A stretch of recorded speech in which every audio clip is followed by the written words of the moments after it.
comentábamos un día de estos sobre la situación de los refugiados y eso, y lo que explicaba Fernando de la caricatura de la revista francesa, pero a mí me parece que en torno a eso mismo, el pronunciamiento que hizo el gobierno de Costa Rica a través del presidente de la República, de las limitaciones que había aquí para recibir eso, se agrega a que exigían como condición para que vinieran esos migrantes un certificado de delincuencia de origen y otro dato que solo el Estado sirio podía darlo, obviamente, y nadie en ninguna parte del mundo, cuando anda en condición de refugiado, de perseguido político, puede ir a pedir un certificado de delincuencia, ni de buena conducta política, ni de cosas así, que es lo más estúpido, verdaderamente, Claro, porque además o se da o no se da. En las condiciones de caos casi que hay en Siria, eso es muy Ahora, yo no entiendo, ¿quién fue el que puso esas condiciones? Migración, trasladaron eso a la... Bueno, el funcionario público que dijo eso, dijo que eso era parte de los requisitos para hacer solicitudes de ese tipo, pero obviamente en una situación de esta no se puede pedir nada de eso. Cuando uno ve una situación de un tipo que está pidiendo refugio, ahí, o el otro extremo, para pedir la condición de refugiado tiene que venir al aeropuerto a pedirla. No, pero es que...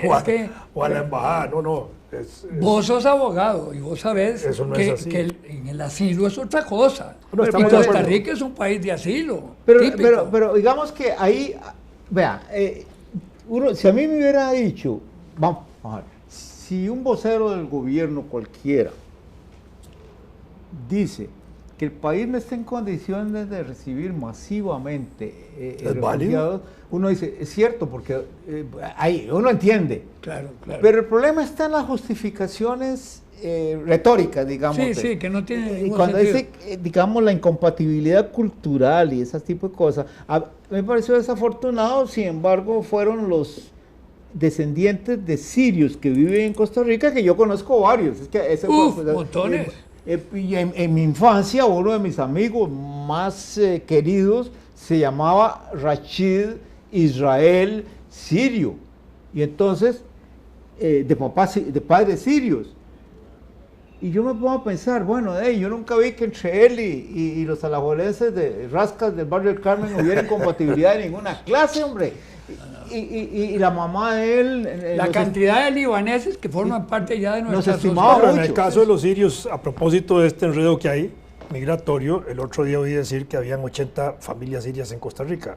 Exacto. Y entonces también trataban de limitar el acceso de los sirios a la posibilidad de que solo pudieran venir familiares de esas 80 familias.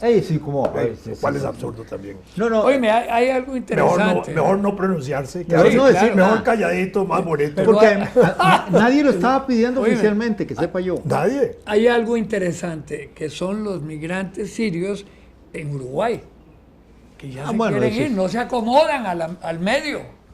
Pero lo han dicho públicamente, es decir, en las escuelas, en todo, no han podido acomodarse. Entonces, están desesperados por salir de Uruguay, de Montevideo. Bueno, pero eso es curioso, es decir, ¿cómo pueden eso uno lo entiende tipo? por un grupo pequeño. Vamos a ver, eso pasaría en cualquier lugar donde llegue un grupo pequeño.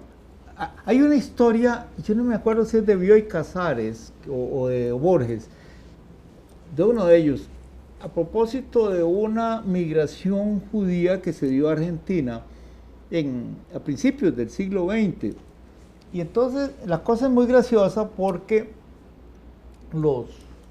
estos judíos son instalados en un lugar relativamente alejado, le dan tierras y todo, y establecen una comunidad. Como la colonia de San Vito.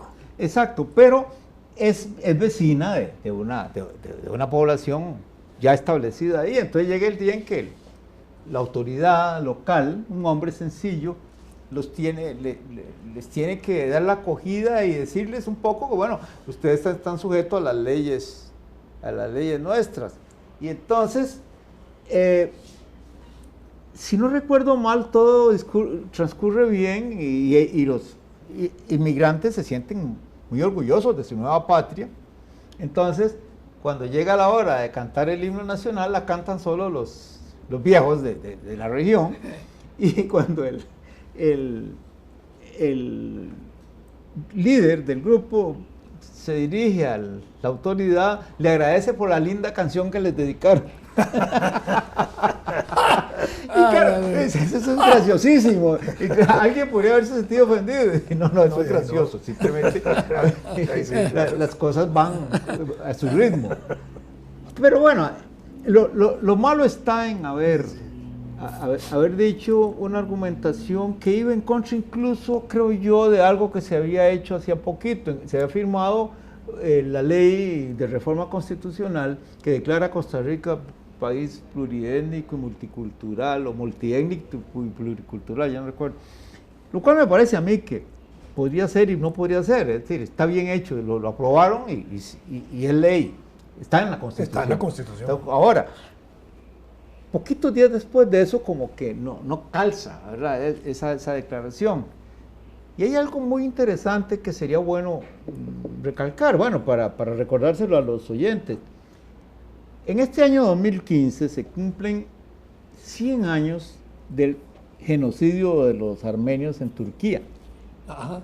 ¿Y por qué es conveniente mencionar esto? Porque si bien hubo muchos que fueron asesinados a sangre fría, colgados, todas las barbaridades que hicieron, que los turcos sabían hacer en esa época, y tal vez todavía siguen sabiéndolo, pero no lo podemos constatar.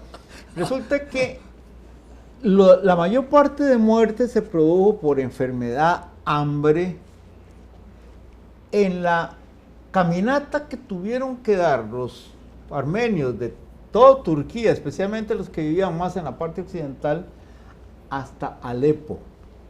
O sea que el lugar final de acogida de esos armenios era Siria. Entonces, quiere decir que ahora estamos en una migración también terrible en dirección contraria, lo que debería llamarnos a la reflexión para no decir que en una dirección es bueno y en otra dirección es malo, porque finalmente en esa época Siria todavía estaba bajo el dominio, o por lo menos parcial, de Turquía, no del Imperio Otomano entonces, pero para allá iban, era su lugar de esperanza, como ahora para ellos es Alemania. Hay que tomar en cuenta, eso es interesante verlo porque son justo 100 años. Las migraciones son como un desborde de agua en una montaña. El agua va buscando sus propios caminos. Sí, así es. En este momento, digamos, el camino era cruzar Hungría para ir a Alemania. Hungría ha cerrado sus fronteras brutalmente en este momento, entonces ya en estos últimos días se han empezado a mover desplazamientos por otros lados, sí. Eslovenia y otros lugares. Croacia entonces, y Eslovenia, correcto, entonces es interesante esto porque si uno se ubica geográficamente, así pensándolo como una geografía, uno puede ver esos cauces de tránsito que a la larga son también tránsitos históricos que alguna vez se usaron y que en una situación como esta se ponen otra vez de relieve y empiezan a ser usados ahora sí como si se hubiera roto el dique, ahí vamos, no queda más. Yo me imagino que el caso húngaro debe ser por limitaciones tremendas que tienen de tipo económico en el desarrollo, porque esa negativa, esas barreras que han puesto, pues parecieran a simple vista irracionales, pero deben tener una justificación interior muy fuerte para que hayan actuado así. Podríamos pensar que sea una limitación interior, pero si es solo de tránsito, porque la gente no quiere quedarse en Hungría, quiere ir a Alemania. Bueno, pero eso no lo saben los húngaros. Bueno, no, sí lo saben, sí claro, lo saben. el objetivo es ir a Alemania, y Alemania ya ha abierto la puerta para mínimo 800,000, y por ahí se van para otros lados. Maduro abrió la puerta para 20,000 en Venezuela. Bueno, yo creo que fue publicitario. Claro. En este momento ¿Qué van a hacer? No puede hacer nada. 20,000. 20,000 agudiza la crisis social. Cualquier número que se dé resulta ridículo frente a la magnitud del problema, de los que están algo en dificultades. De veras que es conmovedor. El problema es que y es que está creciendo. Lo ve uno cada vez más y más y más. Y claro, hay una tentación permanente de quienes dicen, se fueron y llegaron. Entonces siguen saliendo. Hay una entrevista muy interesante que le hicieron a al presidente de Siria, Bashar. ¿cómo? Bashar al-Assad. Sí. Él Dice que está dispuesto a salir, pero en elecciones. no, bueno, pero todo eso es lo que dice. No, en la parte, hay una parte. Todos los presidentes quieren salir en elecciones, ninguno quiere salir de otra manera. Porque claro. Ni Luis Guillermo. Yo no siento ninguna simpatía por él. ¿Por qué? ¿Por Luis Guillermo? No, Bueno, es que fue la última palabra. Por Bashar. Por el orejoncito que está de presidente. Bashar, el cuello largo ese. La giganta, pues un carajo altísimo. Chica. Él es lo que es. Sin embargo, Es lo que es. hay cosas que señala y que tiene razón. Por ejemplo, en ese enredo que es la región, es el único estado que adquiere estable y que era laico. Sí, claro. Las mujeres sirias no están en las condiciones desastrosas en que tienen las mujeres de Arabia Saudita, por ejemplo. Libia era parecido en época de Gaddafi. Además, hay una realidad que la menciona él. Y Irán con el Shah. Sí. Óyeme, hay una realidad que él la menciona con toda claridad en esa entrevista que le hicieron. Cuando surge la oposición, un grupo opositor a la dictadura que le llamaban de él, Europa Central y Estados Unidos empiezan a apoyarlos con todo. Y ahí surge el núcleo de ISIS. Claro. Esa parte es curioso, es evidente, pero él hace una consideración bastante lógica. Es decir, vamos a ver, supongamos que desaparece el gobierno de él. Ajá. ¿Quiénes lo suplantan? No. Es la pregunta del millón. Sí. Y entonces dice No, lo peor sería el Estado Islámico que gobierna. No gobierna, tiene un control casi del 50% del territorio. Así es en este momento. Y parte de ¿cómo se llama? ¿Cómo se me van las palabras? De Irak. Sí, claro. Una gran parte de Irak. La razón que él da él explica por qué él no cree que Turquía le haga la guerra a Siria, a su ejército, y acepta que es un ejército inferior y todo lo demás, que me recordaba un poco a la situación de Colombia y como vos la examinabas.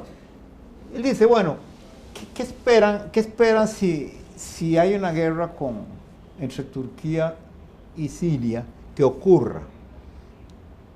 Van los turcos en primer lugar va a tener el pueblo turco querer esa guerra, es la primera cosa que dice. Claro, después de haber visto lo que pasó en Siria, imagínese usted los turcos de la clase media de Estambul y otras ciudades diciéndole al presidente de Turquía que empiece una guerra para que les vaya igual. Les empiecen a bombardear. Claro, y por otro lado, lo que les viene, si el califato ISIS se fortalece, ¿verdad? ¿Y quién evita que empiecen a cruzar la frontera siria? Sí, claro.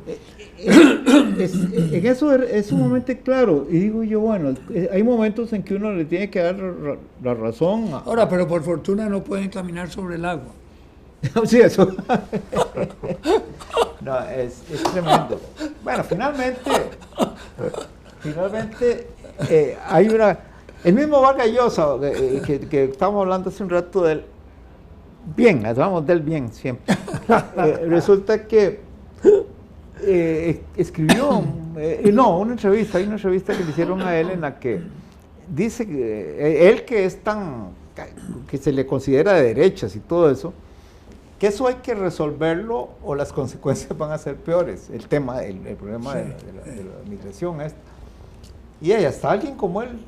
Pero Vargas Llosa lo consideran... Vos has leído La Guerra de los Canudos y todo. Bueno, pero eso es un plagio, perdón. ¿Cómo un plagio? Claro. ¿De qué? ¿Cómo es la cuña? Yo tengo, te lo voy a no, prestar me interesa para que porque veas es una de las obras que más me gustó. No, hombre, es muy buena, pero... Sí la han acusado. Sí.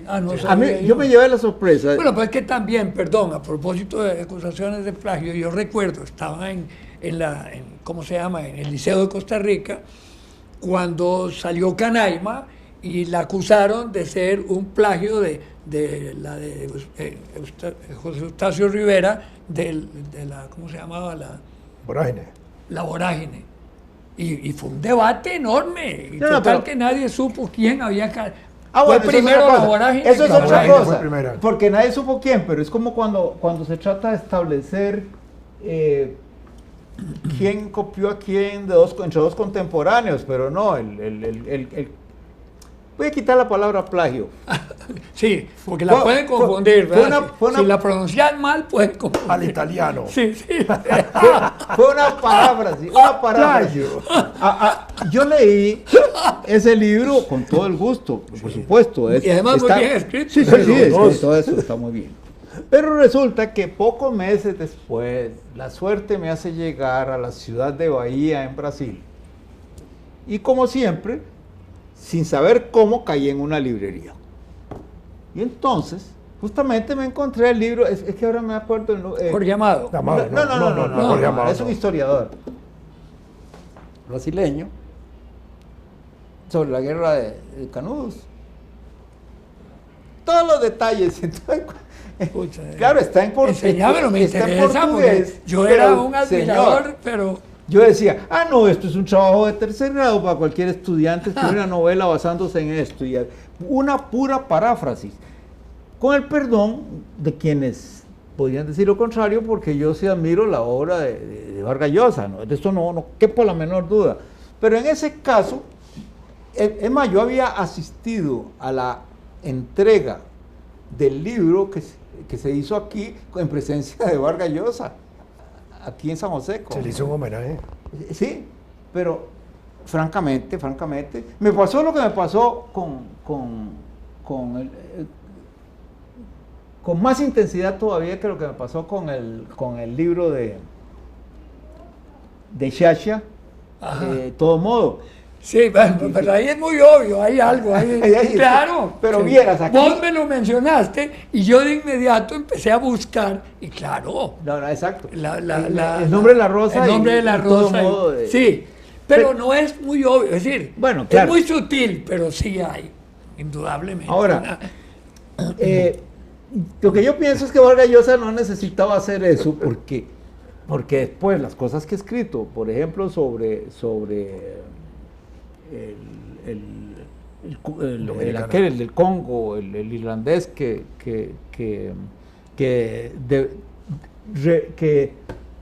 puso en el tapete el tema de la barbarie en el Congo de los belgas. Bueno, uno dice, si va a escribir eso, ¿para qué iba a hacer lo otro? Sí. Muy... Por eso yo tengo mis dudas de que sea tan de derecha. Bueno, por los libros de él... Digamos, en una época, Vargas Llosa fue parte de la intelectualidad izquierda latinoamericana. Sí, claro. Incluso iba a La Habana, iba a los jurados de Casa de las Américas y todo ahí. Sí. Bueno, y ahí después se distanció. Pero eso no le quita mérito literario. No, en absoluto. Es que no le puede poner. Pero tal vez lo que lo lastró mucho es el sobrino de él. Bueno, esa es otra cosa. Que es el mismo apellido, ¿verdad? Sí. Es como ponerle un kilo de plomo en el ala a una gaviota. Sí. Claro, no hay. Le pasa las de la palomita de la cárcel. No llega. Exactamente. Así es muy... No, pero retiro la palabra plagio, paráfrasis. Sí. Es más elegante. Más literario. Pero de todas maneras... Más literario. No, es un gran escritor, de eso no hay duda. Yo Es como si se quisiera acusar a Calufa con aquel folletillo que hizo Don Bárbaro contra Doña Bárbara. La novela venezolana. Sí. Por supuesto que nada tiene que ver. No. Nada más la imagen. Sí. Exacto, sí. Claro. Sí, así es, porque no hay otra manera. Folletillo bárbaro. Porque bueno. No, tiene un folleto que se llama Don Bárbaro. Yo sé. Es un folleto, es un cuento, una narración muy pequeña. Un cuento, sí. En eso hay cosas muy bonitas. Por ejemplo, yo en una... Pero es que él bueno, ya no voy a seguir porque nos metemos ahí y no salimos, ¿verdad? Porque a mí me da la impresión de que, claro, él lo que está refiriéndose es al personaje central. Por supuesto, claro, sí, eso sí. Sí, bueno, por eso. Pero son dos Sí. dos realidades parecidas y dos enfoques literarios. Sí, claro. Es como cuando en la... Después no lo quería seguir. No. En la obra esta de Tchaikovsky, 1812, es las notas de la Marsellesa, Claro. es una evocación necesaria. Depende del tamaño de las explosiones. Sí. Pero 1812. Pues, ¿sabes? La Tchaikovsky. primera vez, sí. Y la novena de Beethoven. sí. Ahora, La marcha heroica. yo pero Claro, hablando de paráfrasis, yo me encontré- regalaron a mí, pues, de cuando empezaron a llegar esos parlantes para oír música, y me regaló un amigo unos parlantes y tal, y puse 1812. y el vecindario protestó. No, todo el mundo, si es que era boom, ba, boom, boom, chicos. Mi mujer dice, ¿qué pasó? Aquí les gustó, no me acuerdo cuál orquesta, en el Parque Central con cañones, pero Sí. claro, de Salvas. Sí, claro. Una vez me acuerdo. Eso está bueno, no me acuerdo qué va a Bueno, ser. hay que bajar, ¿Por aterrizar. qué? Nos bajamos el avión a cañonazo. Aterricemos, ¿qué se va a hacer? Y ahí no.